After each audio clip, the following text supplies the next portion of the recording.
They actually put one in my class. Dr. Helen Caldwell didn't even try to whisper. 28 students heard every word.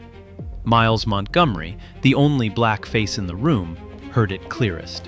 Look at you, Look at you, sitting there like you understand a single thing on that board. You belong in a remedial hall somewhere, not wasting my oxygen. Here. Impossible math. The kind that requires an actual brain. It'll prove once and for all, your kind was made for pushing brooms, not pushing numbers.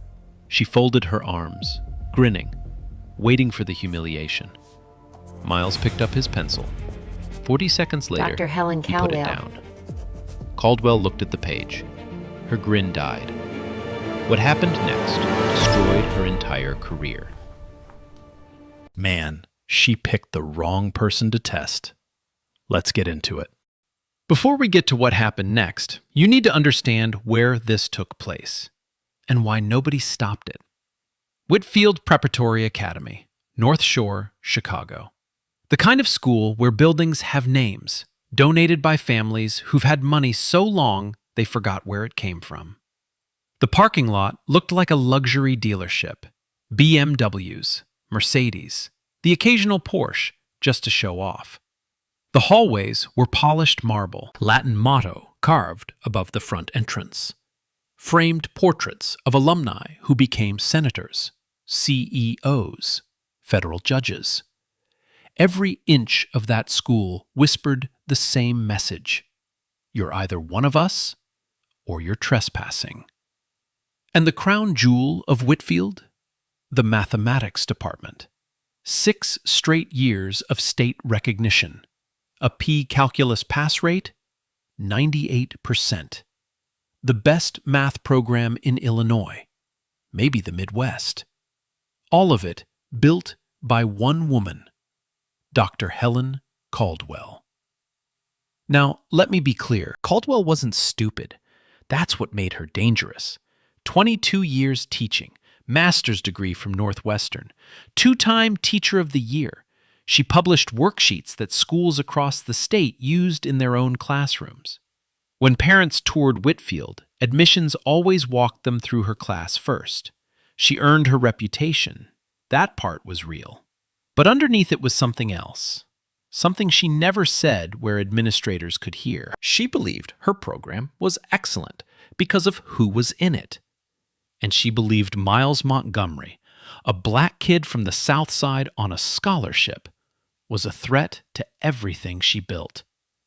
She never used slurs in emails, never put anything in writing a lawyer could grab. Instead, she said things like this. We need to be honest about preparation gaps. I refuse to lower my standards. That wouldn't be fair to students who earned their place. Some students need a different environment. No shame in that. You hear those words and they sound almost reasonable, until you realize every single one was aimed at the same kid, the only kid who didn't look like the rest. Miles Montgomery arrived at Whitfield on a Tuesday in September. His grandmother, Ruth, drove him in a 2004 Honda Civic with a cracked taillight. She parked between a BMW and a Range Rover and didn't blink. Miles wore the school blazer, brand new, bought on sale, one size too big. He carried a backpack and a composition notebook, so the cover was peeling. That notebook went everywhere with him. Every class, every lunch break, every bus ride home.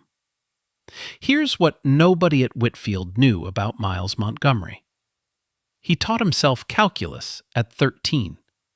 Not from a tutor, not from a program. From a textbook he found at a library book sale. 50 cents. The spine was cracked, and someone had scribbled notes in the margins. He read it cover to cover in 3 weeks. Then read it again. By 15, he was solving problems on MIT's open math forums under an anonymous username. Graduate-level problems. The kind that take PhD students in the afternoon. Miles solved them in his grandmother's kitchen, between dinner and dishes, writing in that same composition notebook. His public school didn't have AP Math, didn't even have a functioning math club. When the district cut funding, Miles lost the only class that challenged him. The Whitfield Scholarship was his only way forward.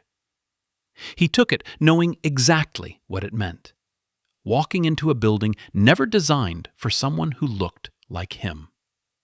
From day one, Caldwell made the rules clear, not with words, with actions.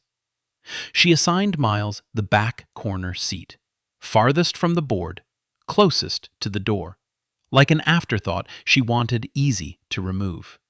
She forgot to include him on the materials list 3 times. When he scored 96 on the first quiz, she didn't congratulate him. She ran his paper through a plagiarism check.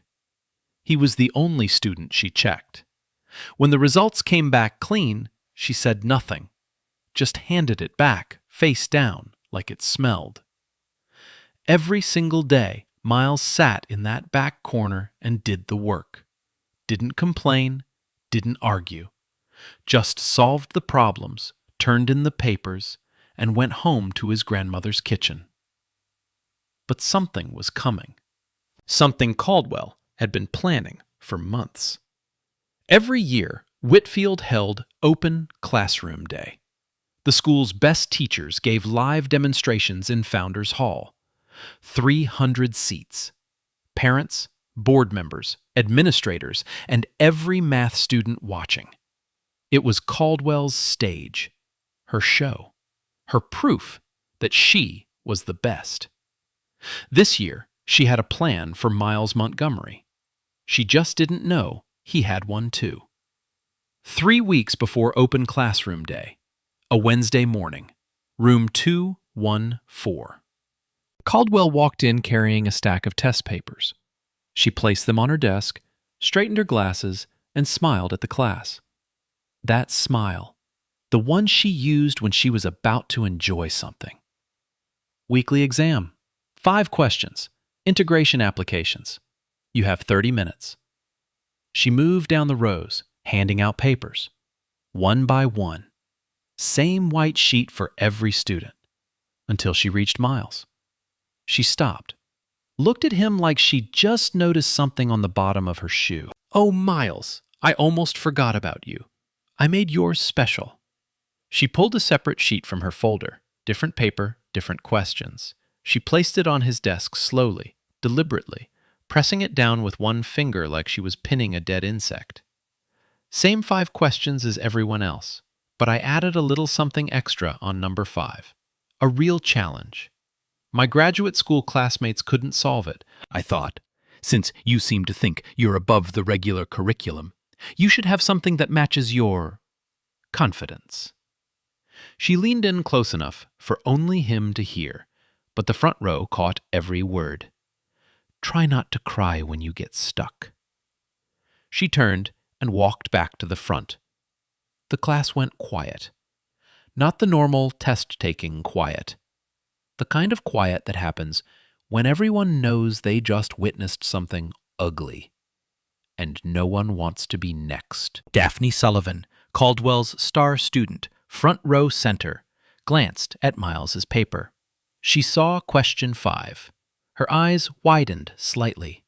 She recognized the structure. That wasn't a high school problem. That was a graduate-level optimization with multivariable constraints. The kind of question designed to make people quit. Caldwell sat at her desk, crossed her legs, watched Miles like a cat watching a mouse walk toward a trap. Miles read the paper, all 5 questions. Then he read question 5 again. And again. For 30 seconds, he didn't move, didn't write, didn't breathe, it seemed. 30 seconds of absolute stillness. Caldwell's lips curled. There it was, the freeze, the proof. She was already composing the email to the vice principal in her head. Words like overwhelmed and misplaced and better suited for a supportive environment. Then Miles opened his composition notebook. Not the test paper, the notebook. He picked up his pencil. And he started writing. Not fast, not frantic. Steady, like a surgeon making the first incision. The room was silent except for pencils scratching paper. But something was different about Miles's scratching. It was continuous. No pausing, no erasing, no going back. 9 minutes. That's all it took. Miles put his pencil down, closed the notebook, folded his hands on the desk. He was the first one finished. By 11 minutes.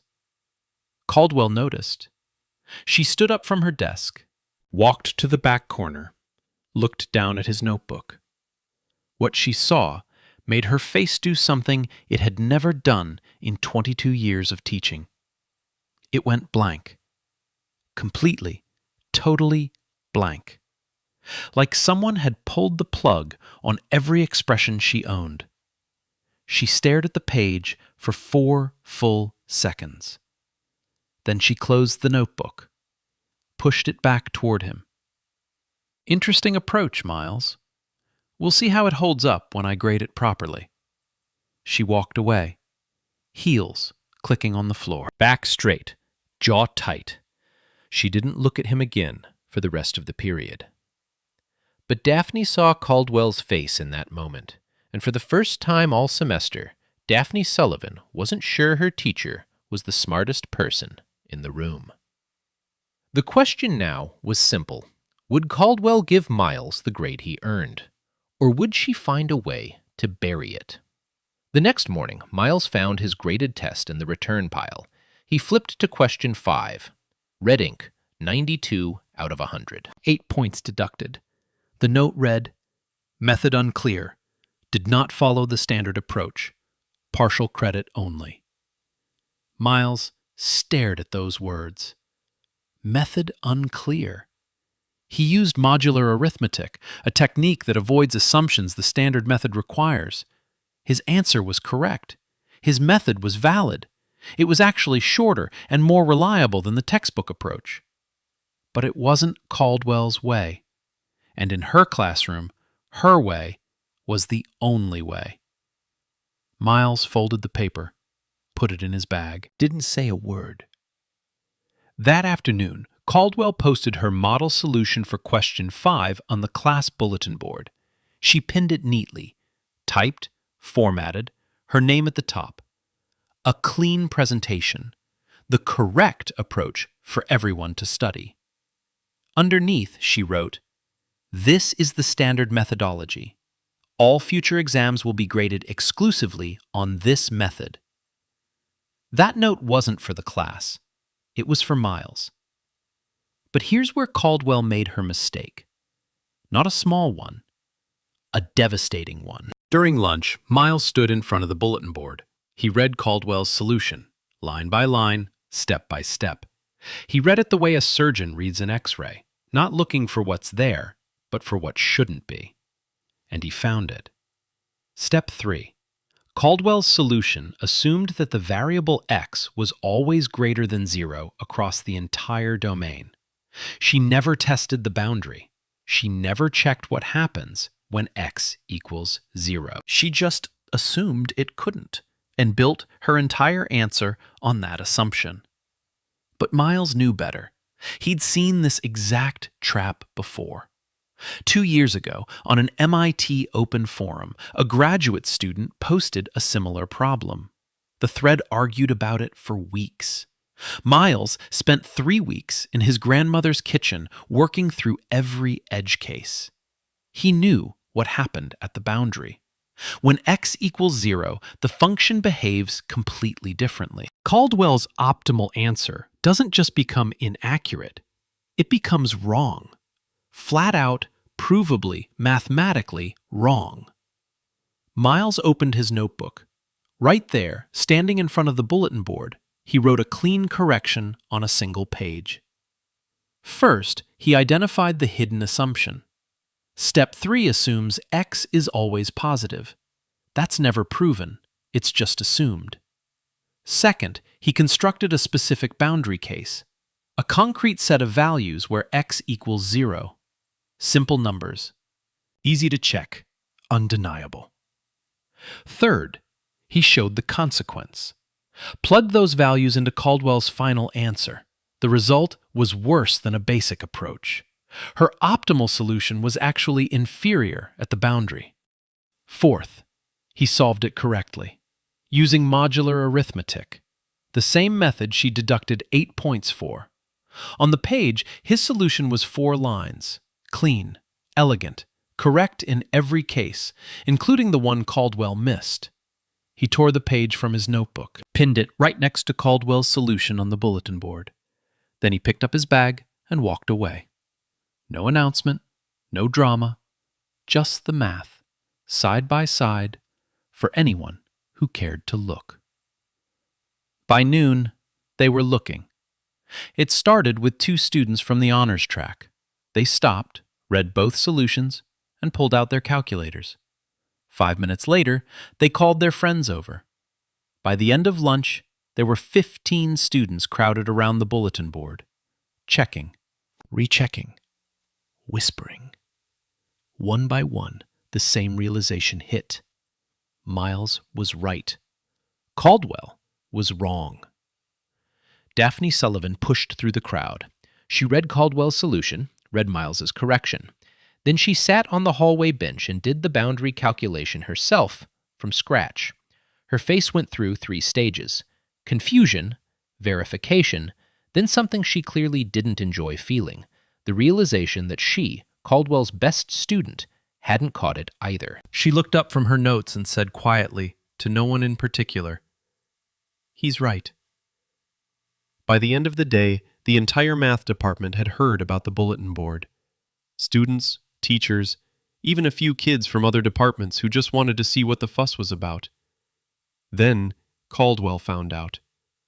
She walked to the bulletin board at 3:15. The hallway was empty by then.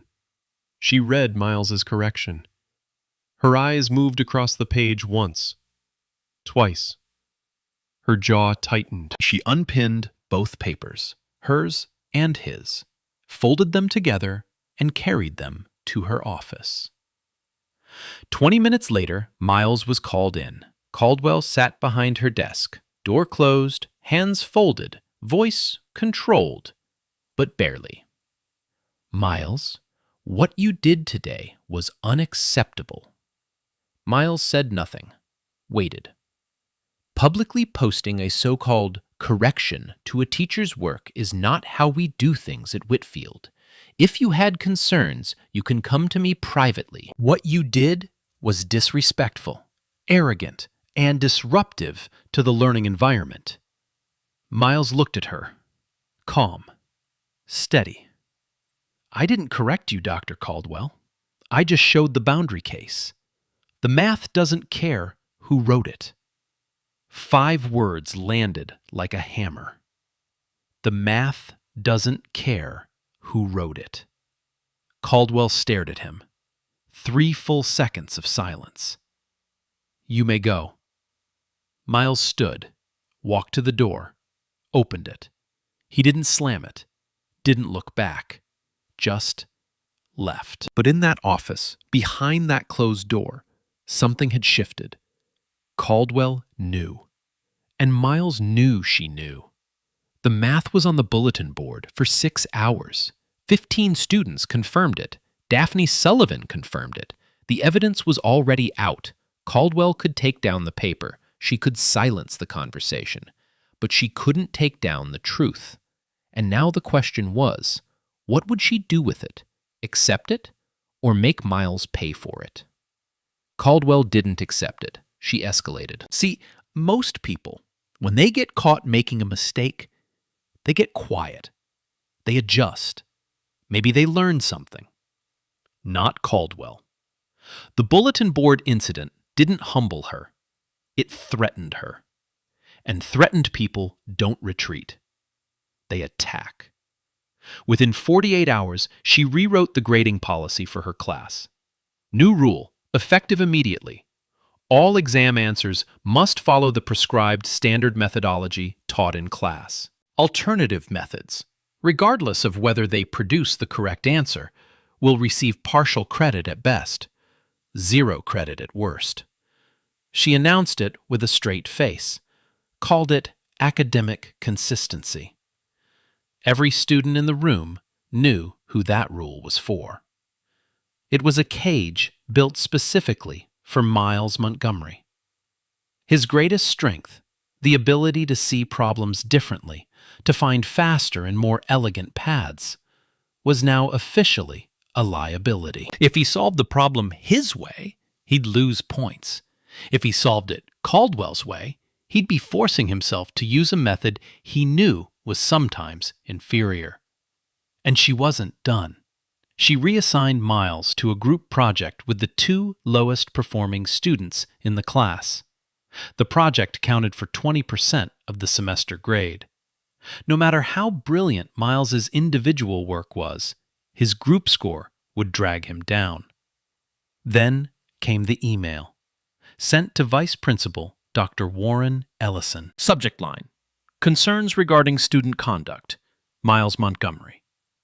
In it, she described Miles as consistently disruptive, resistant to established academic protocols, and exhibiting behavioral patterns that suggest he may not be suited for the advanced track. She recommended he be moved to a standard mathematics course for his own benefit. She never mentioned the bulletin board, never mentioned her error. The email read like genuine concern from a dedicated teacher. If you didn't know the context, you'd believe every word. The system was closing around Miles, and it was closing fast. His test scores started dropping, not because he was getting answers wrong, because he was getting docked for incorrect methodology. 88, 82, 78. His grade slid from a solid A to a B+, heading toward B. Whispers started circulating among students. Maybe the bulletin board thing was a fluke.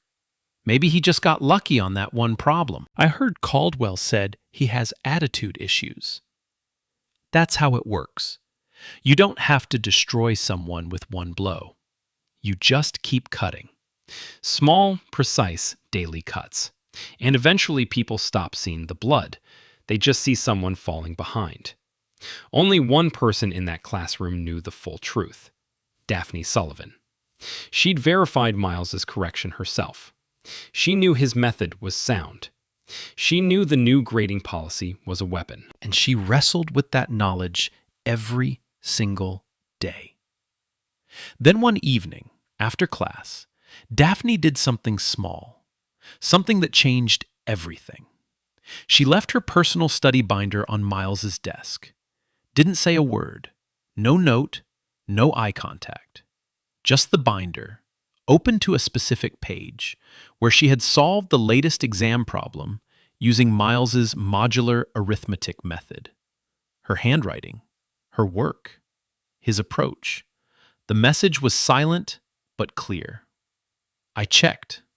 You're right. I know what she's doing. Miles found the binder, read the page, closed it, left it on her desk the next morning, exactly where she'd find it. Nothing said between them. Nothing needed. But the clock was ticking. Open classroom day was 2 weeks away. Caldwell was preparing her showcase lesson for Founders Hall. 300 seats, parents, board members, Vice Principal Ellison, department faculty, every math student in the school, and one special guest, Dr. Nina Ashford, parent board representative and former PhD in applied mathematics. This was Caldwell's annual coronation, the day she proved she was the best teacher in the building. And this year, she had something extra planned, a challenge problem, designed by her. Projected on the big screen at the end of her demonstration, she would invite students to solve it live in front of the entire audience. The problem had 2 layers, an outer layer that looked familiar and an inner layer hiding a trap. She had already coached Daphne privately on the trick at the final step. Daphne would solve it. The audience would applaud. Caldwell would beam. And Miles? If he tried, and she was counting on him trying, he would fail. Publicly. In front of 300 people. But there was one thing Caldwell didn't account for. The trap inside her own problem relied on the exact same boundary assumption she'd gotten wrong on the bulletin board. The exact same blind spot. And modular arithmetic, the method she'd been punishing Miles for all semester, solved it perfectly. Okay, wait. I have to stop here because... This woman literally built a whole trap to destroy this kid. And the one method that solves it? The exact one she's been punishing him for? Nah, that's not irony. That's karma. So now the question becomes, does Miles know what's coming? And Daphne? She knows the trick. She knows Miles's method. She's standing right in the middle of this. What side will she choose? 2 weeks before open classroom day, the pressure was building like steam in a sealed pipe. Caldwell wasn't letting up. If anything, she was pressing harder. Every class became another opportunity to remind Miles where she thought he belonged. Monday, weekly exam. 5 questions on differential applications. Miles solved every one correctly, but he used his own method on questions 3 and 4. Cleaner, faster, fewer steps. Grade, 78. The note in red ink? Consistently fails to follow prescribed methodology. Points deducted. It was the first time in his life Miles Montgomery had scored below 80 on a math test. Not because he was wrong, because he was right in the wrong way. Caldwell handed back his paper without looking at him. She didn't need to. The grade said everything she wanted to say. That same week, Coach Gerald Tate, Caldwell's assistant, her loyal shadow, gave Miles a homework assignment on number theory. As he handed it over, he smirked. This one's a beast. Most students need at least 2 hours. Don't feel bad if you can't finish it. Miles finished it in 20 minutes. During lunch, sitting on a hallway bench with his composition notebook on his knee. Tate collected the homework the next day. He flipped through Miles's pages. His face twitched, just for a second. Then he did something strange. Before handing the stack to Caldwell, he pulled out his phone and took a photo of Miles's work. Quick, quiet, almost hidden. Miles didn't see it, but the camera saw everything. Wednesday, Caldwell called Miles to the board in front of the class. She gave him a problem she knew he'd solve differently. He picked up the marker and started writing. His method? Modular arithmetic, clean reduction, elegant steps. Halfway through, Caldwell cut him off. Thank you, Miles, but let's see the correct approach. She called Daphne up. Daphne solved the same problem using Caldwell's method. Same answer, twice as many steps. But it was the approved way. Caldwell smiled at Daphne, turned to the class. This is what proper methodology looks like. Thank you, Daphne. Miles walked back to his seat. The message was loud and clear. In this room, being right wasn't enough. You had to be right the way Caldwell wanted. And if you were Miles Montgomery, even that might not be enough. That night, something cracked. Miles sat in his grandmother's kitchen, notebook open, pencil in hand. But he wasn't writing. He was just sitting there, staring at a blank page. For the first time since he was 9 years old, Miles Montgomery didn't want to do math. Grandma Ruth noticed. She always noticed. She didn't ask what happened, didn't push. She just set a plate of food in front of him and sat down across the table. "You know what your granddaddy used to say?" Miles looked up. "They can change the rules. They can't change the answer." Simple words, nothing fancy. But something behind Miles's eyes shifted. He looked at the blank page, picked up his pencil, started writing. That night, he did something he'd never done before. He went back through every exam Caldwell had given that semester and solved each one using her prescribed method, step by step, exactly the way she demanded. And he found something.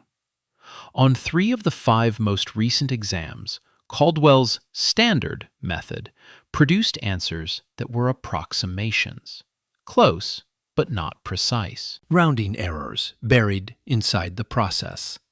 Small enough to pass, not small enough to be correct. Miles's method on every single one produced exact answers. No rounding, no approximation. Clean.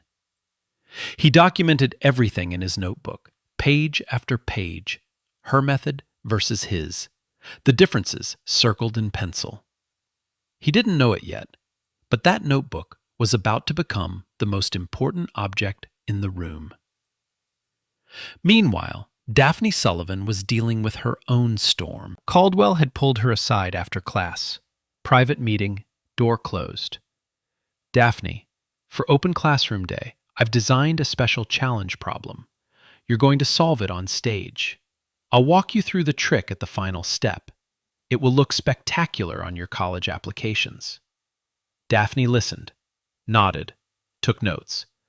But that night, alone in her room, she did something Caldwell never expected. She solved the challenge problem on her own, not using Caldwell's trick, using Miles's method, the modular arithmetic approach she'd studied from her own binder, the one she'd left on his desk. It worked, faster, cleaner, more elegant, and it didn't need any tricks. Daphne sat at her desk for a long time. She folded the paper and put it in her bag. She hadn't decided what to do with it yet, but she knew one thing. The method Caldwell was showcasing as the correct approach had the same blind spot, the same boundary assumption, the same crack in the foundation. And the method she'd been watching Caldwell punish all semester was the one that actually held up. The morning of Open Classroom Day arrived like a verdict. Founders Hall, 300 seats arranged in a gentle curve facing the stage, a projector mounted on the ceiling, a whiteboard on a rolling stand, a microphone on the podium. The seats filled fast. 120 math students filed in first. Then the parents, 80 of them dressed in business casual, holding coffee cups. The school board, 5 of them, seated in the front row with notepads. Vice Principal Dr. Warren Ellison standing by the side door with his arms crossed. And Dr. Nina Ashford, Parent Board Representative. Ph.D. in Applied Mathematics. She sat in the 3rd row, center. She didn't carry a notepad. She didn't need one. She carried everything in her head. One more person found a seat that morning. Back row, right corner, wearing the nicest dress she owned. Grandma Ruth Montgomery. She didn't tell Miles she was coming. She just showed up, sat down, folded her hands in her lap. Caldwell walked onto the stage at exactly 9 o'clock. Black blazer, hair pinned, confident smile. She tapped the microphone once and began. The demonstration ran smoothly, textbook perfect. She walked through problem-solving strategies, called on students for quick answers, showed off her teaching method. The audience nodded along. Parents were impressed. Board members scribbled approving notes. Then she reached the final segment, the one she'd been planning for weeks. She clicked the projector. A problem appeared on the big screen. Large font, clean layout, 2 layers of constraints wrapped around an optimization core. Caldwell turned to the audience with a warm, practiced smile. Now, this is something special. I designed this problem to push our very best. I'd like to invite any student who feels confident to come up and try, right here, right now, in front of everyone. This is what advanced mathematics at Whitfield looks like. Her eyes swept the student section. They passed over Miles, quickly, but on purpose. A flicker of a smile at the corner of her mouth. The trap was set. The stage was lit. 300 people were watching.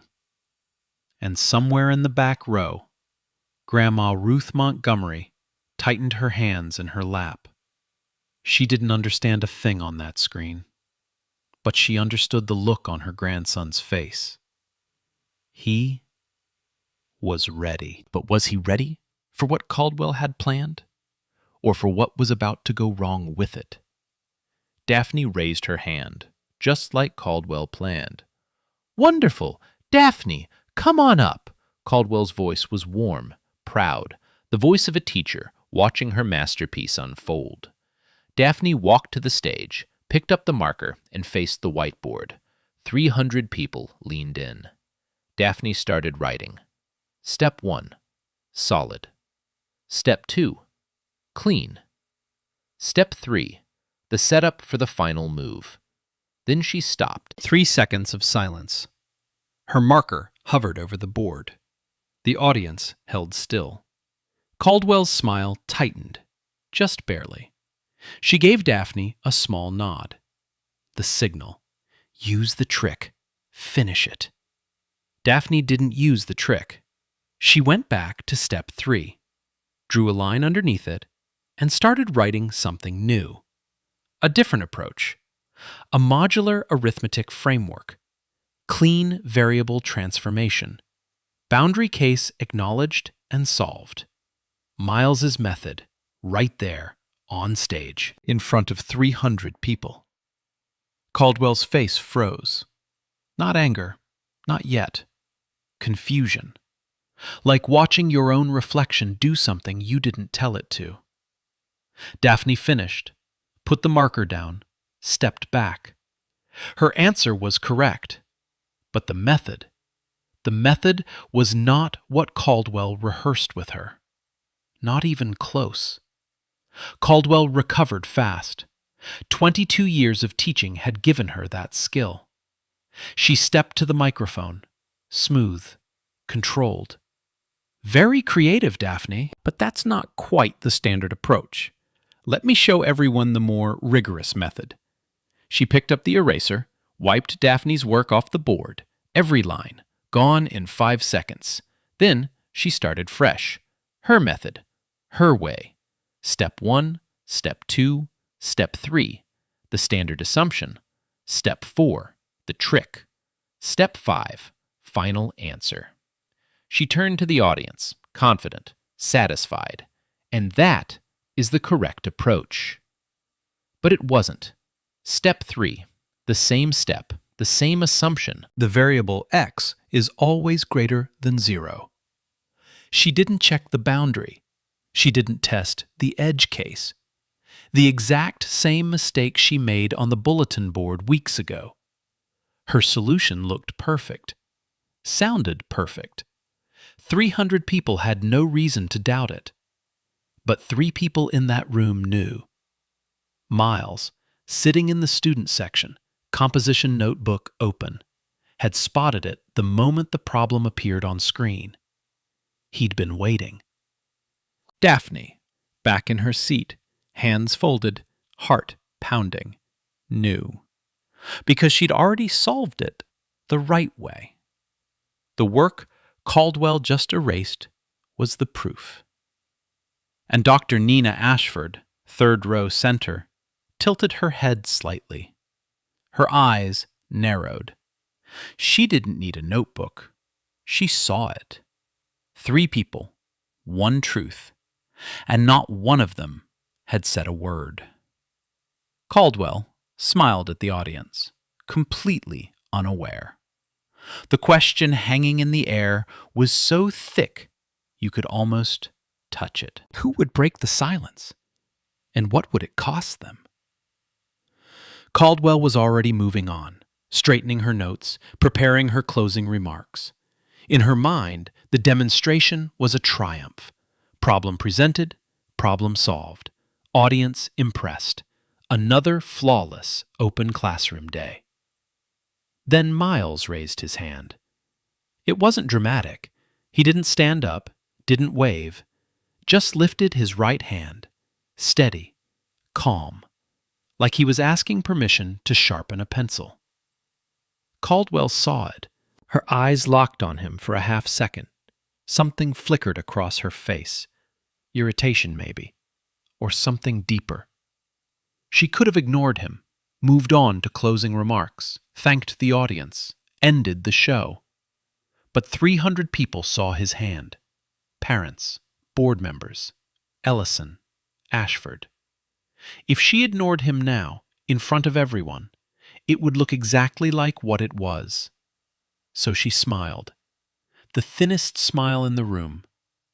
Yes, Miles? Doctor. Caldwell, I think there might be an issue with step 3. May I come up and show it on the board? Silence. Not the polite kind. The sharp kind. The kind where 300 people stop breathing at the same time. Caldwell tilted her head. Her voice came through the microphone, sweet as poison. Miles, this is a demonstration, not a debate. But, she paused, looked at the audience, calculated. Sure, come on up. Show us what you think you found. She leaned on that word, think, like a knife pressed flat against skin. Not cutting yet, just letting you feel the edge. Miles stood up, stepped past the other students, walked to the aisle. Every head in the auditorium turned to follow him. The walk from his seat to the stage was maybe 30 feet. It felt like a mile. He stepped onto the stage, picked up the marker, faced the whiteboard, Caldwell's solution still written across it in her neat, confident handwriting. Then he turned and looked at the audience. 300 faces staring back. And he froze. Not because of the math. He knew the math was cold. He'd known it since the moment the problem appeared on screen. He'd known it since the bulletin board, since his grandmother's kitchen, since a 50-cent textbook and a cracked spine, and 3 weeks of teaching himself what no one else would teach him. He froze because of what came after. If he wrote what he knew on that board, if he proved the most powerful teacher in the school wrong on her stage, on her day, in front of her audience, there was no going back. He still had to sit in her classroom every day for the rest of the year. She controlled his grades, his recommendations, his future. The marker hovered over the board. 5 seconds of nothing. Caldwell saw the hesitation, and she pushed. Take your time, Miles. This is a very challenging problem. She paused. Let the silence stretch. Then added, softly, but the microphone caught every syllable. No one expects... She didn't finish the sentence. She didn't have to. Every person in that room heard what she didn't say. No one expects you to get it. No one expects you to belong here. No one expects anything from you. A murmur rippled through the parents' section. Grandma Ruth, back row, right corner, pressed her hands together so hard her knuckles went pale. Miles stood on that stage, marker in hand, 300 people watching him dangle. Then he looked past the stage lights, past the board members, past Caldwell, all the way to the back row, right corner. He found her, Grandma Ruth. She wasn't nodding, wasn't waving, wasn't mouthing words of encouragement.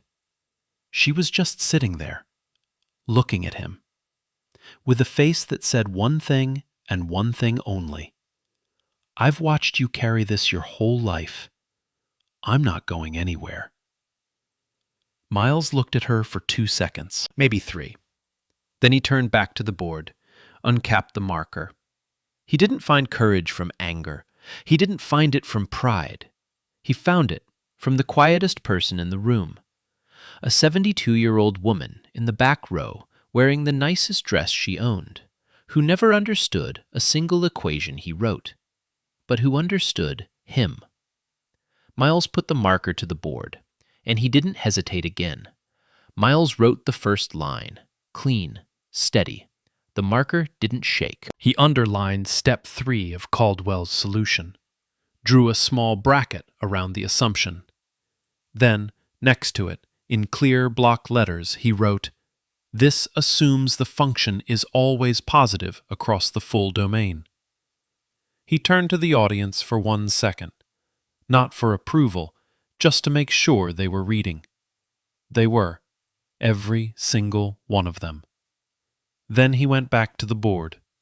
He constructed a boundary case, a specific set of values, simple numbers, nothing exotic, where the variable reaches 0. He plugged those values into Caldwell's step 3, showed, line by line, what happens to the function at the boundary. It breaks. Not approximately, not arguably, completely. Caldwell's optimal solution, at the boundary, produces a result that is mathematically worse than doing nothing at all. Her answer doesn't just become inaccurate, it becomes wrong. He wrote Caldwell's final answer on the left side of the board. Then he wrote the correct answer for the boundary case on the right side. 2 numbers, side by side, different. Undeniably, visually, obviously different. No one in the audience needed a math degree to see it. 2 numbers, they didn't match. That was enough. But Miles wasn't done. He moved to a clean section of the board, and he solved the entire problem from scratch. Not Caldwell's way, his way. Modular arithmetic. The method Caldwell had called unclear. The method she deducted points for. The method she erased when Daphne used it 10 minutes ago on this same stage. His handwriting was steady. Each step flowed into the next like water finding its path downhill. No hesitation, no crossing out, no going back. Step 1. Reframe the constraint. Instead of assuming the function was always positive, he transformed the variable so the boundary case was built into the structure from the start. Step 2. Apply the modular framework. Reduce the problem space. Eliminate the noise. Step 3. Bridge the 2 paths. Show that the standard approach and the boundary approach converge to the same answer when, and only when, the assumption is removed. Step 4. Simplify. The final expression. 1 line, 4 terms, reduced to its absolute cleanest form. On the left side of the board, Caldwell's solution. Half a page of steps, an assumption buried in the middle, a wrong answer at the boundary. On the right side, Miles's solution. 4 lines, no assumptions, correct in every case. He capped the marker, placed it on the tray, turned around, looked at Caldwell, didn't say a word. The auditorium went silent. Not gradually, instantly, like someone had pressed mute on 300 people at once. The air conditioning hummed. A chair creaked somewhere in the back. That was it. Dr. Nina Ashford, 3rd row center, was leaning forward. Her eyes moved across the board. Left side, right side, left side again. She was checking, verifying, running the logic in her head the way only someone with a PhD in mathematics can. Then she nodded, slowly, once. Vice Principal Ellison, standing by the side door, uncrossed his arms. He took a half step forward. His face was unreadable, but his posture said everything. He was paying attention now. Daphne Sullivan, in the student section, closed her eyes. When she opened them, they were wet. She pressed her lips together and clapped once against her knee. Then again. Quiet. Almost private. A student in the middle section started clapping.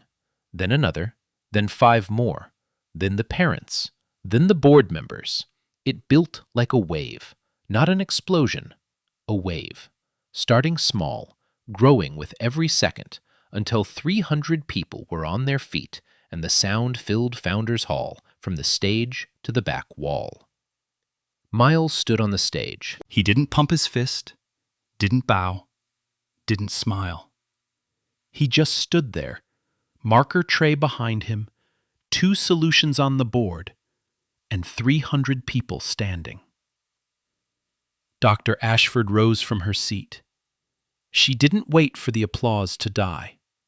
Her voice cut through it, clear, measured, and loud enough for the entire hall.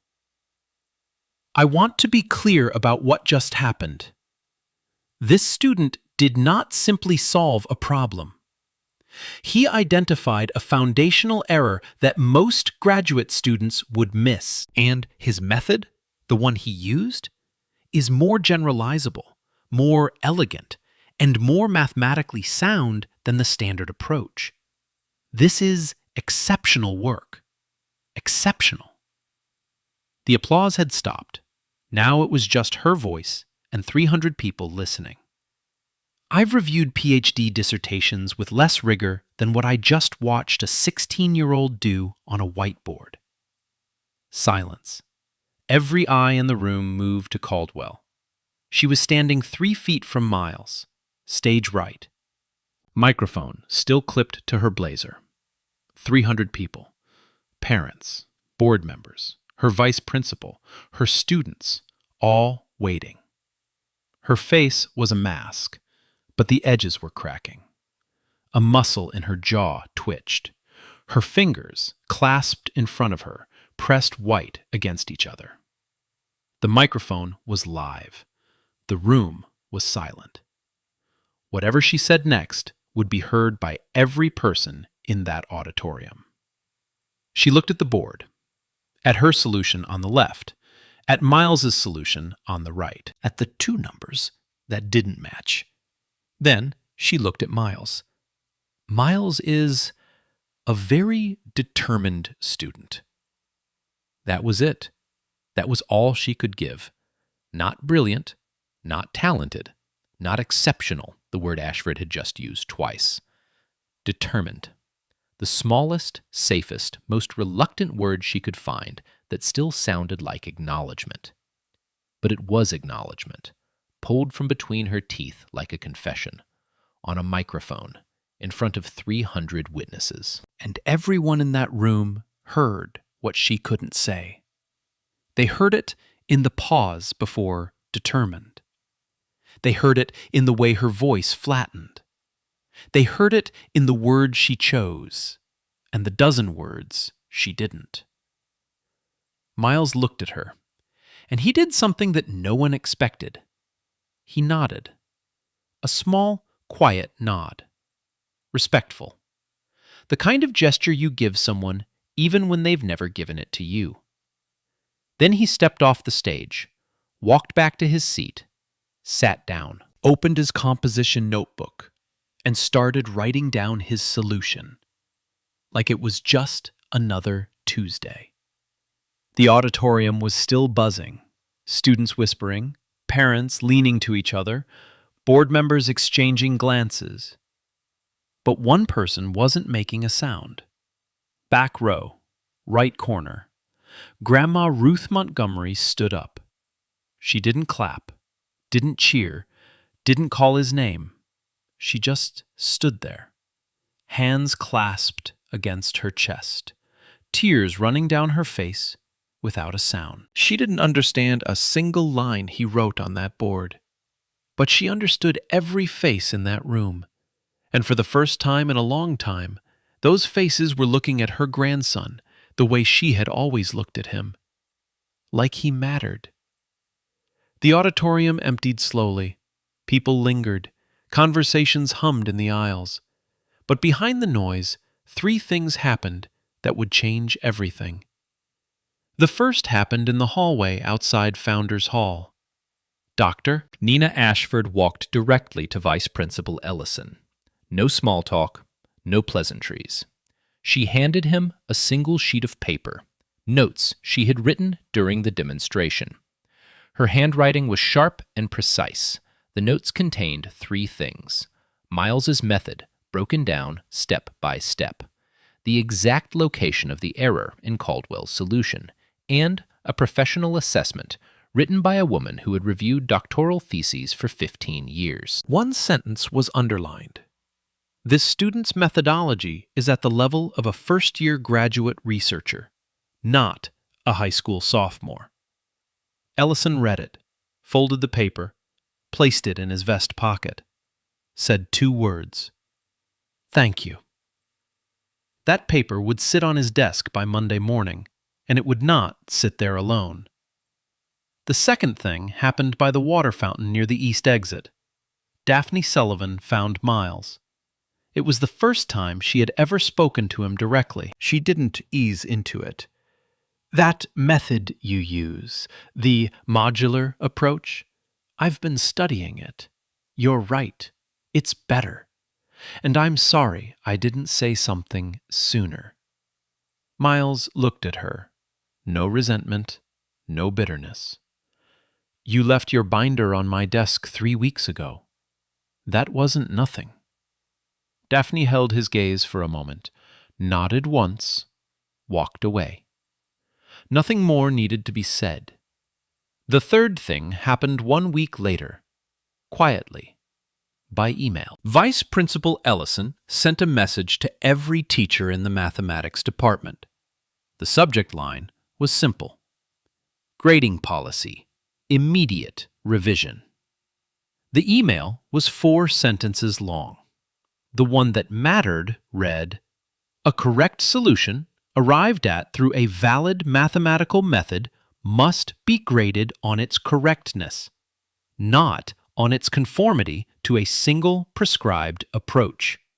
Effective immediately." The rule that was built to cage Miles Montgomery was gone. And his transcript?